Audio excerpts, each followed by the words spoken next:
مومنو اللہ سے ڈرو جیسا کہ اس سے ڈرنے کا حق ہے، اور مرنا تو مسلمان ہی مرنا، اور سب مل کر اللہ کی ہدایت کی رسی کو مضبوط پکڑے رہنا اور فرقے فرقے نہ ہو جانا، اور اپنے اوپر اللہ کی اس مہربانی کو یاد رکھنا جب تم ایک دوسرے کے دشمن تھے تو اس نے تمہارے دلوں میں الفت ڈال دی اور تم اس کی مہربانی سے بھائی بھائی ہو گئے،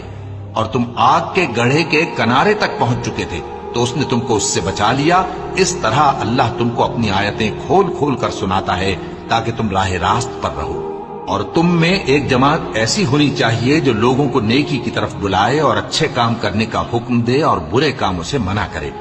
یہی لوگ ہیں جو کامیاب ہیں۔ اور ان لوگوں کی طرح نہ ہونا جو متفرق ہو گئے اور صاف احکام آنے کے بعد ایک دوسرے سے اختلاف کرنے لگے۔ یہ وہ لوگ ہیں جن کو قیامت کے دن بڑا عذاب ہوگا، جس دن بہت سے منہ سفید ہوں گے اور بہت سے سیاہ، تو جن لوگوں کے منہ سیاہ ہوں گے ان سے اللہ